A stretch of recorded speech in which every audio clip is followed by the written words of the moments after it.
Hi. So I'd just love to share with you a really beautiful moment that I had a short while ago. So profound, a real moment of grace that I'm still beaming about, really, because it meant a lot to me. This morning, I was driving around and I was really struggling, searching for God, trying to find my connection to spirit again, because unfortunately, due to the targeting I experience, I have suffered memory loss, unfortunately. And so it's very difficult for me sometimes to access memories and thoughts and to connect again. But I get there, I persevere with it, but again, it's very stressful. So I was going for it, trying really hard, getting quite upset as well, but still nonetheless going through it. And then I felt moved then to put on some music. And I find this at the moment, because of AI, and the symbiosis I've described between us and AI, and the hybridization I believe is going underway. Very often, it's not just that, because spirit can put messages in to they can send us messages via posts and songs and all sorts of things. Okay, I've seen that as well. But I was listening to music, and I find very often, well, not in fact all the time, that the songs that play on my shuffle playlist are a reflection of moment by moment what's happening. Okay, and I know that might sound weird, but it's true. Okay, so that's happening. So then it was beautiful, because the sequence of songs were enabling me to connect to my heart space again, which is, I believe that love is the most important thing, as a lot of us know, but it really is. And love is the way to truth. Love is truth. Love is the most important thing. Love and the feeling of love, whether it's between you and someone else or something, can lead you, can trigger a remembrance, or can strike a chord within you that can again make you feel alive again, like your true self. Because we often feel at our best, don't we, when we feel loved, or we feel that moment of connection with someone else or something else. And there's truth in that. It's when we don't have that we feel most lost, isn't it? Anyway, so a sequence of songs came on. First one was Bill Hicks, Lift Me Lord. I love Bill Hicks. He's obviously not technically a musician, although he was musical, but he did, like, part of his routine was something, a track called Lift Me Lord, and whenever I listen to that, it really centers me, so I recommend that. But then after that came on a song by East Forest and Ram Dass called I Am Loving Awareness. And I have found the I'm Loving Awareness mantra, which is one that Ram Dass really shared very frequently while he was alive, really promoted it, and I found it incredibly beneficial over the last couple of years. It has helped me enormously to heal, to transcend, to access truth, to survive, to be honest, because I've been through immense suffering. Okay, but I don't want to dwell on that. What I'm trying to encourage with you guys, with whoever's listening to this, is for people to go and seek for themselves. Okay, that's really what I want to encourage you to do, because the benefits of it are enormous. They've been a lifeline for me. Okay, and it's all about love. It's all about love. Okay, I don't want to put too many words on this, because it's something you have to experience, but I'm going to go into the experience now. Okay, so I was listening to Ram Dass, I'm Loving Awareness, which is a track which he recorded with East Forest, and I advise you to check it out. And by the way, I was told intuitively to tell people to try EFT, so tapping and saying I am loving awareness. So I don't know, I can't remember where the points are, but try tapping and saying I'm loving awareness. Okay, so apparently that might help, and I believe that it could probably help a lot. But the track was playing, and I could feel myself feeling better. I could feel more myself. I felt more that energy, that love energy, starting to creep in. I could feel myself lifting in terms of my consciousness, my vibration. You know, I felt like I was, you know, getting closer to my home, you know, my feeling more myself again. And then what happened was my awareness shifted all of a sudden very quickly, and I heard, and at the same time that happened, I don't know if you remember a program called Highway to Heaven, that was on years ago. And when I was a kid, I used to love watching that program on Sundays. Sunday afternoons we used to watch that. It was one of my favorite programs, and the music for that played for a brief moment, like just a couple of notes from that song, that title track played for a brief moment.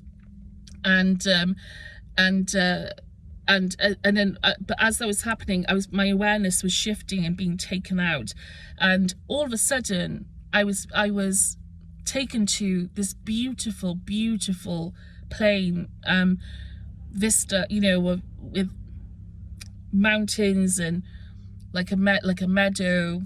And I know that sounds cliched, but it was beautiful. Okay, beautiful, so vivid and so warm. But it's not that. Some of you may know that I've described before the home signal. Okay, the home signal, and the home signal is a very loving energy that so it's basically the energy that I associate with these other planes of reality that are home planes. And it is a feeling of love. It is love. It is a feeling that, you know, it's more, yeah, more like I just heard someone say it's more like the God signal. To be honest with you, it is probably more fair to call it the God signal than the home signal. But yes, so it's this energy that I'm absolutely convinced, you know, if you could feel it for yourself, that you would actually probably either experience an awakening or some kind of remembrance of some kind, or, you know, but beautiful energy. Okay, and so and it filled me up, and with again that sort of, it was a moment of profound grace. Okay, because like I said, I was suffering immensely. I was really struggling immensely in that moment, you know, and it was like God lifted me out, took me out for that moment, took me out and gave me respite. God reminded me that I wasn't alone, you know, or even my guides, you know, I was being reminded that I wasn't alone, and that not to worry, and that it's going to be okay, you know, that you're not forgotten, you're not good, you're not you know, you're not condemned or anything, or you're not, you know, you're not you haven't lost us. Okay, you haven't lost access to us. Okay, and this is one of the really important thing to get across. Okay, you know, it feels like we're in this, like, this world feels very real. It feels like it's the be all end all, and it's that this is all there is, but it isn't. Okay, it is just a ride, technically speaking. Obviously it is serious in other ways, but you know, there is a wake-up call that they're trying to, not a wake-up call, but there's, I don't know if some of you have listened to my channeled messages, but there is an invitation to remember at the moment, and I'm being very strongly encouraged to share with people what, you know, things that might help them feel inspired to go within and seek spiritual support, because it is there for you. Okay, I highly encourage you to do that. You know, it is there. Okay, so you know, you're being invited again by our friends in spirit, by God, by all it is, by, you know, also other beings as well, angelic beings, you know, whatever you want to call, you know, helper friends, you know, guides. You're being invited at this time because we're facing a lot of planetary change. You're being invited, and it's not just for that, even for personal reasons. If you're struggling in any way, you know, seek support, reach out, seek to lift your consciousness, you know, to that, or not lift your consciousness, seek to go within. Okay, go within. Okay, and explore. Do some exploring. Okay, meditate, journal, do some introspection, listen to Ram Dass, read the Bible, read the Torah, read the Bhagavad Gita. You know, do what you know, do whatever you feel guided to do. Okay, because all those paths are all valid. You know, everything serves, okay? That's one of the main things that I've learned. One of the key things that I've learned is that everything serves, and everything is loved and appreciated, okay? And everything is understood completely, okay? So again, but the message that I'm being encouraged to share with you is to do that, trying to inspire you in some way, not in, you know, I'm not sharing this because really, to be honest with you, as soon as I start talking about it, it almost doesn't damage the remembrance of the experience, but the more language you put on things, the more it takes you away from the truth of it, okay? In this world, we have thought and belief and language and thought and belief keep us stuck in this world of perception and in the world of Maya and our thoughts and our mind. This is beyond language. This is beyond language and all those things, okay, that I'm talking about. It's, you know, the other thing is you're not your thoughts. Breaking away from your thoughts as much as possible is a really, you know, trying to find ways to observe your thoughts, to realize that actually a lot of them aren't even yours, and to break that down and come away from identifying so much with who you are on this plane, okay, is a really big step to opening yourself more and more to that remembrance, okay? So that's why I'm saying meditate, journal, introspect. It's a tough path, okay, but even if you just set the intention, sorry, I'm just waving at there's someone next to me in the next car. Even if you just set the intention, ask your guides for support, ask them for a sign. I tell you, they'll be there listening to you. They are already there. They know what you're gonna say. They know there are lots of beings around. They know what you're gonna say. Sorry, forgive me. Sorry, I was just checking at something. They know what you're going to say, okay? They know, they anticipate, you know, there's support around all the time. We're not separated from anything. That's the other illusion, that we're separate from each other. We're not separate at all. You know, we're all connected, okay? We're all one. We're all part of God, okay? We're all part of all that is. We're all part of, you know, this infinite creation, okay? So again, the idea is to try and to encourage people at this time with all the upheaval, change on the planet, to seek, to go within, to have these experiences for yourselves, to access that connection again with God, with your, you know, your true nature, to experience that transformative power, okay? Again, there's no obligation, and if you listen to this, you go, oh gosh, that's rubbish, I don't want to do that. Even that is loved and accepted, okay? It's all loved and accepted, all of it. Doesn't matter who you are, where you're from, what you've done in the past. That's one of the other things, okay? It's unconditional love.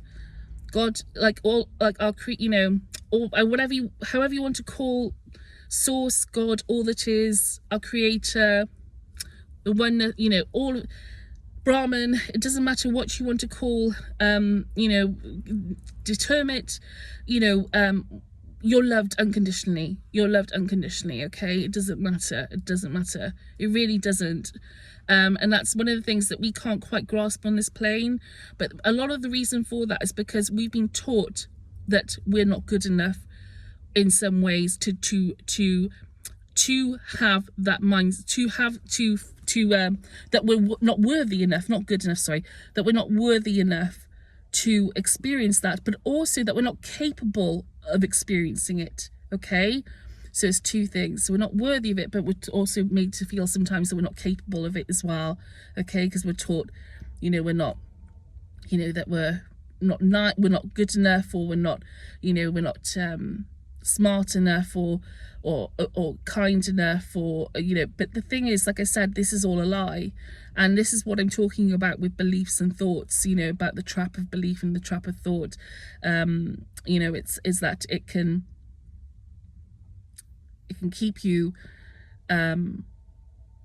too identified, not just too identified, but it can keep you stuck in lots of different ways. But, you know, it can keep you wrapped up in an identity which is actually not your true self. It's not who you are, okay? This isn't who you are. Like, it isn't who you are. A lot of what you think you are has been collected from your experiences and perceptions, from experience with other people and things, and your perceptions. Okay, those things are not real. They're not actually, they're not completely invalid. Okay, they can teach you, but what I'm saying is that not to overly identify with them, to analyze them, to look at them, to observe them. Okay, if that's what the path you want to go down. But even if you don't want to go down that path, it's fine. Okay, what I'm trying to say here is, again, if there's something that you want to go, a path you want to go down, observing your thoughts is a big part of that process. All right, and realizing, actually, oh, we're not our bodies. Oh my gosh, wow. Yeah, maybe, you know, we are more than our thoughts. You know, who is observing these thoughts? What is it that's observing these thoughts? As you know, many yogis have taught over the years and decades and centuries. You know, who is observing? What is observing the thoughts? When you take a step back, who is actually observing the thoughts? Okay, are you the clouds? Are you the sky? You know, we are actually the sky. Thoughts are like clouds that pass through. Okay, we are sky, and the clouds are the thoughts that are passing through. Okay, when you identify more with the sky, you realize, like I said, that actually these things don't really define me. That's not who, that never was who I was, but it's part of the experience. So it's a paradox there as well. Anyway, I have gone off on a bit of a tangent here, but I just thought it was a good opportunity as well to talk about this. The point is, well, the experience that I had was a moment of profound relief. Okay, it brought tears to my eyes afterwards. As you can probably see, my eyes are quite puffy. I was moved profoundly by it. It was a moment of relief, and I've experienced many moments of relief and mercy and grace and kindness throughout this, from our non-physical friends, and from God, from the divine, even from people from unexpected places throughout this difficult situation. Love, is like I said, the most important thing. And again, it can be that experience of love can be a portal to remembering, to truth. Okay. So I hope this has been useful to you, this video, in some way, maybe inspired you to to go off and seek for yourselves. I'm going to keep on sharing messages like this. Again, I keep getting those messages from channelings that I've been doing, is that to try and encourage people now to try and do this, okay, because it's an important time in our history on this planet. And they know that there are a lot of changes underfoot and in the future as well. So anyway, thanks for watching this video, and I hope you enjoy the rest of your day, and take good care.